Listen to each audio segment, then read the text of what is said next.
Folks, we're about 5 minutes away. Thank you.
Box scores?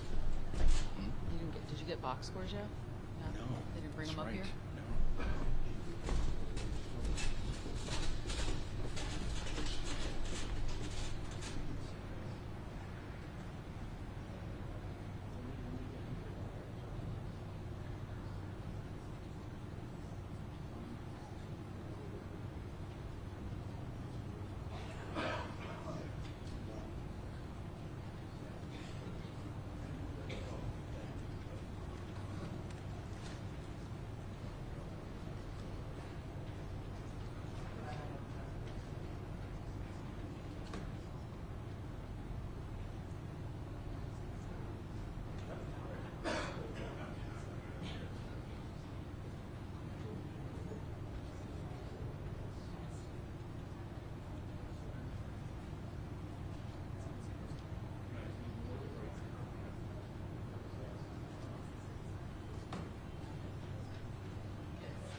Good afternoon, media. We are joined by LSU coach Kim Mulkey, and the student athletes are Flajay Johnson, Anisha Morrow, and Angel Reese. Anissa. That's what we said. And we will open it up to the student athlete questions. Third row. Scott Rabelais from the Baton Rouge Advocate. Flajay, I'll ask you a question I asked Jasmine last year in Dallas. Was this the best game of your life? No. I played better games. I feel like my whole life, I've been hooping a whole long time. This is just a bigger stage for me, and just give all the glory to God and working. That's it. Right here. Pat Eaton, Rob, with the Associated Press. Angel, can you just talk about that closing 14-2 run? You guys were down 67-64, and it seemed like you had another level there at the end. Yeah, we've known all year it's going to come down to the last place and last possessions, and Coach Bob tells us all year, like, one possession, and being able to get stops and scoring and being able to get stops and continue to score, which is really vital for us. And we also had a thing that tonight was no rebounds, no rings, and I think we kind of did a good job of rebounding. We still got out-rebounded, but I think as a team and our guards did a great job tonight rebounding. Yeah, I had more rebounds than Angel. Oh, my God. Just one. Go ahead. Hi, Azar from NB Sports. This question is for Angel. You D'd up Lauren Betts. Am I saying that? Yes, Lauren Betts pretty well, especially the second half. It didn't look good in the beginning, but clearly you adapted. But it's not the first type of big you played, obviously, with Cador, right? How does playing her help you when you play against a big like Betts? How does it help you? Yeah, in the beginning of the game, I was just trying to see how the officials were going to call the game. I think I didn't only have one foul going into the second half, so I was just trying to feel out the officials, and I kind of had to be smarter, and I think I've matured in that way, being able to see how the game is going to be officiated. But I mean, playing against a great Camila Cardozo, and then being able to be teammates with Lauren this summer, I kind of know how she plays. She's a great player, great post player, and I give kudos to her. She worked all night for her points, and I think I did a great job. But it was a team effort. My teammates dug in sometimes and got double teamed, so it wasn't going to all be on me tonight. And I just appreciate my teammates for really helping me. Corey Diaz with the USA Today Network in Louisiana. If I may ask Angel a question and then follow up with Flajay. Angel, how proud are you of your ladies? I know you and I've talked all season long about this is not the Angel Reese show. When you had to go to the bench in foul trouble, they did not allow things to get out of hand, because you just talked about how the team was able to be a team today and win this as a team. Well, apparently people thought that we were just a bunch of individuals.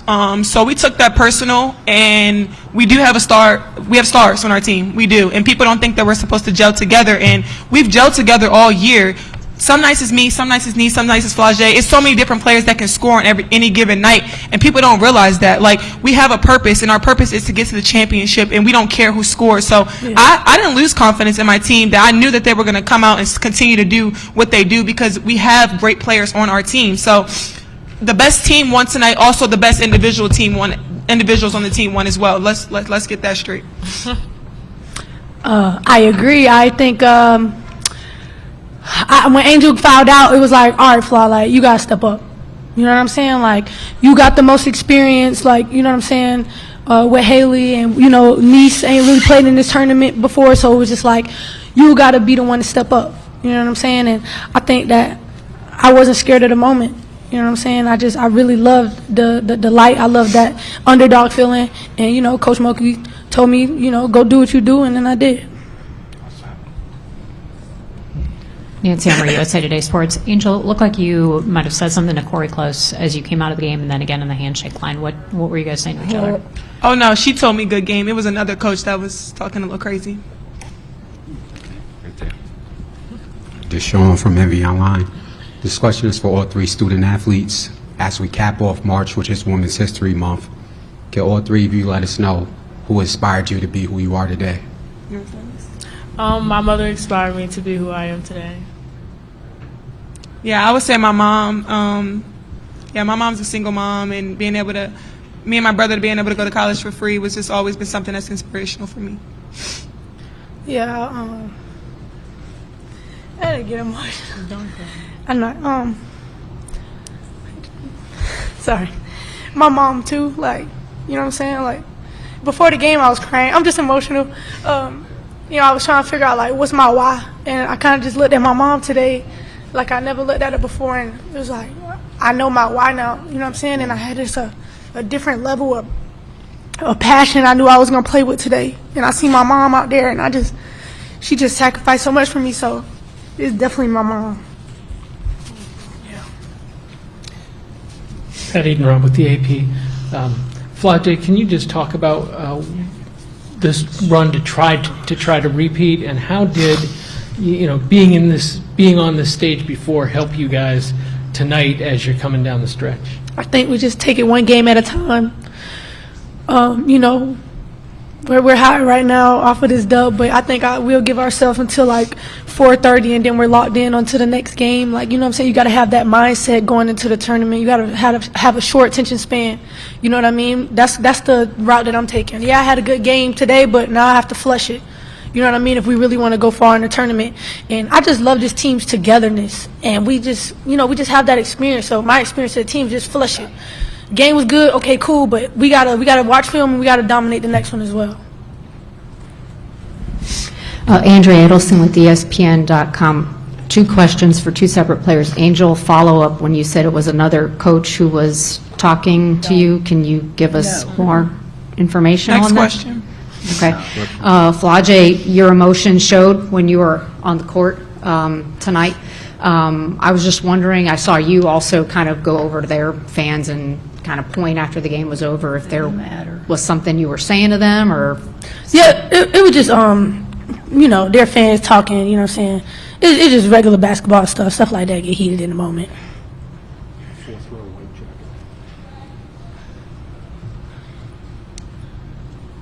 Chessie Boucher with NBC 33 in Baton Rouge. Angel, it's almost like the world is against y'all. Is it the motivation within because of that? Is that why y'all are out to prove a point? We're the good villains. I was talking to Kramer about that. Like, everybody want to beat LSU. Everybody want to beat LSU. Everybody want to play against LSU. You got to realize, like, we're not any regular basketball team. Like, the coach talks about it all the time. Like, she calls us the Beatles. Like, people are running after our butts. People are coming at games. You're seeing sellouts. You're seeing people buying jerseys. You're seeing more sellouts than the men. Like, we're impacting the game so much, and all of us are just super competitive and want to win and want to do whatever it takes to win. And we're just changing the game. We were talking about, like, we're doing the unknown. Me being able to, like, be on the court, but also off the court. I like Tomato and do other things. Like, I can do both. Flaude can do both. Anissa can do both. We can all do both, and that's what people don't believe in. Like, they don't think that we're focused, and we prove every single night. When we get between those lines, we're focused, and, like, that's what we're worried about. So just being able to have teammates that have my back, have teammates, have coaches that just have each other's back this whole time. Like, I don't care what the outside think. I know what's going on in that locker room. Thanks. Last one. Go ahead. Deshaun from NBA Online. To piggyback off your question, Angel, not too long ago, we passed the 50th year of Title IX, I think in 2022, which was an important fight for women's equality in sports. As we look at women's basketball today, as much as it's grown, I mean, I work in New York City. I looked up, I saw a Reebok billboard after work. I listened to music and so forth. Can you guys talk about how important it is to be a part of that history and how much you guys have grown women's basketball in general? Yeah. It's like we're doing it because we're so, you know, we're kind of setting the blueprint, right? And people always tell us how we should act, how we should dress, how we should talk. But there's never been, you know, people who've done this before, and in the light and in the social media world right now. So, you know what I'm saying? It's going to be kids after us that follow, and we try to set a good example for them. But, you know, we have a coach that yesterday she told us, like, be you. And, like, she's had, like, a 30-minute speech. But the only thing that I really heard was, like, be you. You know what I mean? Like, that's the only thing that I heard. Because it really struck me in my heart that, you know, as long as I produce on the court, she want me to be who I am. You know what I'm saying? And as individuals, I think you kind of need that confidence from your coach. Like, coach said, like, I don't care if you're an astronaut. As long as you land on the move and come back before 1:30 practice, do what you want to do. You know what I'm saying? So to have a coach support us, we're able to blaze those trails. We're able to be who we are in this world. And, you know, we only get 4 years to do this, so you got to maximize it. Yeah, I mean, I think it's just important being able to take scary steps. I think I've said so many things that a lot of people are scared to say, and I'll take the hit for it. But I know I've impacted so many different people, young black girls that look up in New York City, like you said, and see Angel Reese. Like, I know I can. They know they can do this. They know they can be in this position one day. And it's crazy. It's full circle. It's almost a year since everything has transpired and our life has changed. Since the national championship, we ain't had peace. And it's crazy to say that we won at the highest level in college, and we haven't had peace. But I wouldn't want to change this day. I wouldn't want to change where we are right now. I wouldn't want to change the 3 letters across my chest because it means something. And I want to be a part of history. I want to be a part of this culture, this sisterhood, and just keep winning and winning and winning. And we look back in 40 years, and when we're old and sitting in our rocking chair, like Coach Mulkey always say, and just be like, we did that. Like, we made history. Like, we were part of that, and we were trailblazers. Thank you, student athletes, Thank and you. congratulations. Thank you. Good job, baby. Thank you. Good job, gang. Good job,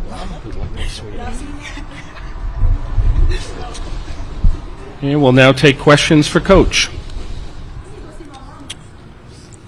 Third row first, and then over here.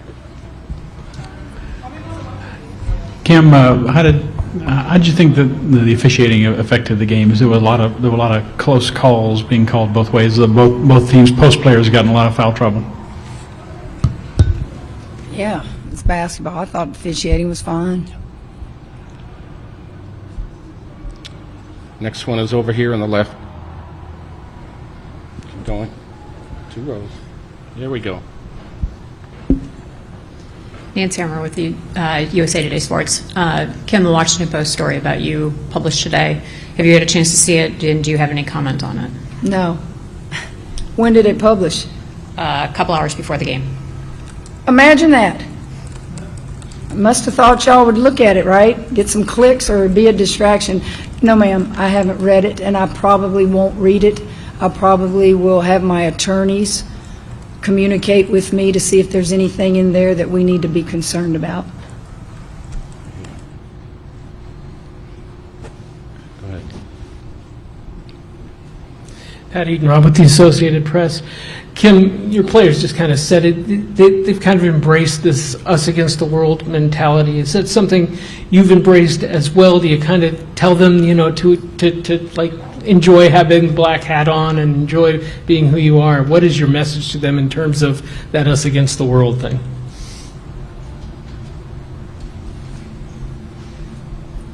How many of you in here are mothers? Raise your hand if you're a mother. How many of you in here are grandmothers? Damn, I'm the only one. I hope this kind of answers your question. These young ladies, I saw an article. I didn't see it. Someone sent it to me. It was a commentary from the LA Times. I'm not sure if that young man is in here. You can criticize coaches all you want.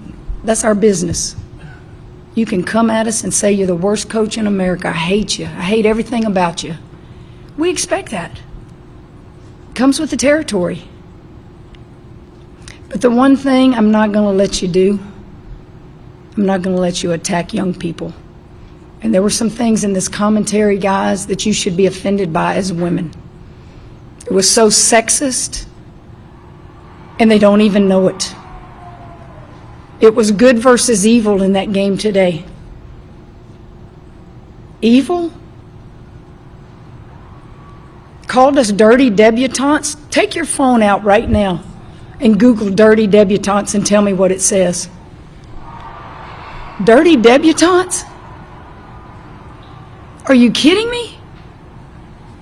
I'm not going to let you talk about 18 to 21-year-old kids in that tone. It was even sexist for this reporter to say UCLA was milk and cookies.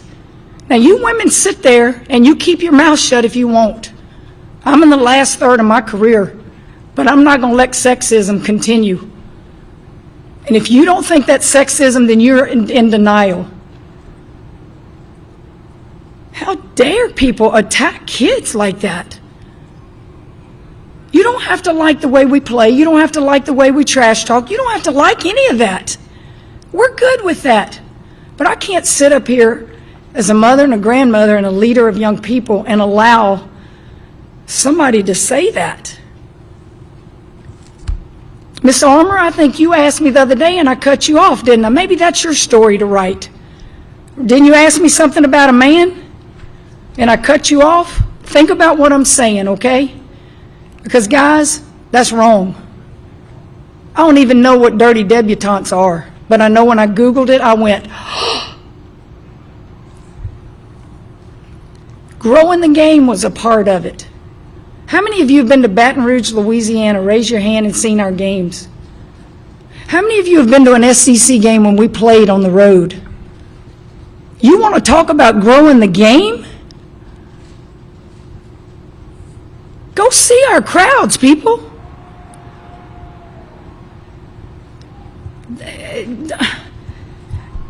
I don't get that. I'm sorry. I come from a different generation. I get it.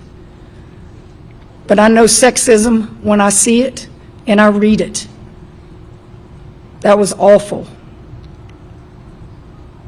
So I hope I've answered your question. We just play hard.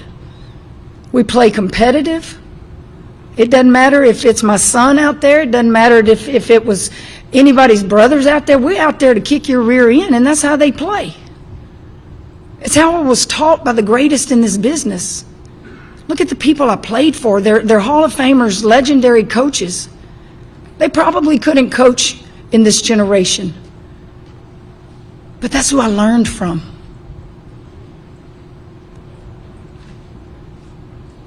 I'm done. Time for a couple more. Right here, yes. Dan Zakshevsky, Outkick.com. Coach, do you have any plans tomorrow, either personally or with the team, to celebrate the Easter holiday? Absolutely. Absolutely. Every Sunday, if it wasn't Easter, we have devotion. We have devotion as a team. And every morning and every noon and every dinner meal, each kid is asked to pray. And we don't have a room full of Baptists, Methodists, we have Muslims, we have Jewish kids, we have all walks of life. And we respect whatever prayer they want to say. So to answer your question, you better believe that we will do that. Thank you for asking that. Here, and then last one in the back. Go ahead. Coach, Azar Johnson, NV Sports. You've always said, and from day one, you said when UConn was running the show, you had made it clear, and now you saw what's happening now. I mean, this tournament, everybody thinks there's the team out there playing that, everybody thinks they could win it. Of course, you guys with being the champs. There's a variety of teams that you think.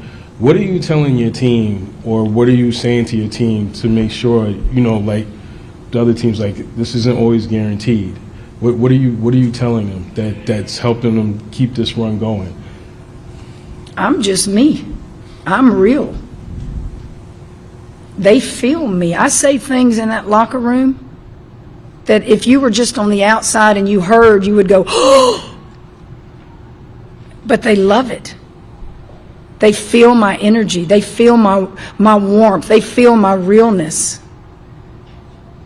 And I'll do the same thing in preparation for this next game. Because, see, all I want those young ladies to do, all of them, I want them to graduate, and I want them to go in this real world and kick ass. And if I can prepare them for that, through the good, the bad, the ugly, the ups, the downs, you learn everything about the world through sports. That's all I care. That's all I care about. Last one in the back. Go ahead. Andrea Adelson with ESPN. Kim, regarding the game, what did you see from your team as UCLA was making its run and obviously came back from the deficit, first off, and then why do you feel like they responded, particularly Flage, the way that they did to get you guys a win? I thought we extended the lead a couple times. We just couldn't get over that hump. We should have gone in at halftime with a 10-point lead, and we gave up a 3. And then we took another lead. I'm not sure if it went up to 8 or 9 or whatever it was, and then they would chip away at it. So you're continually telling them the little things you have to do to win this ball game. I thought that Aaliyah Del Rosario was big for us tonight. She has the size and the height to compete in there with Betts, especially when Angel got in foul trouble. I thought that Morrow took over a little bit offensively when we got really, really tired. We got tired. And I just thought a lot of individual players did a lot of little things to help us just keep playing the game. One of the ways I've always thought that we can win a lot of games is we get to the foul line. And we did that again tonight. I can't remember, did we shoot 20-something, 30? I don't know what it was, but get to the foul line. Attack. You can't be afraid of height.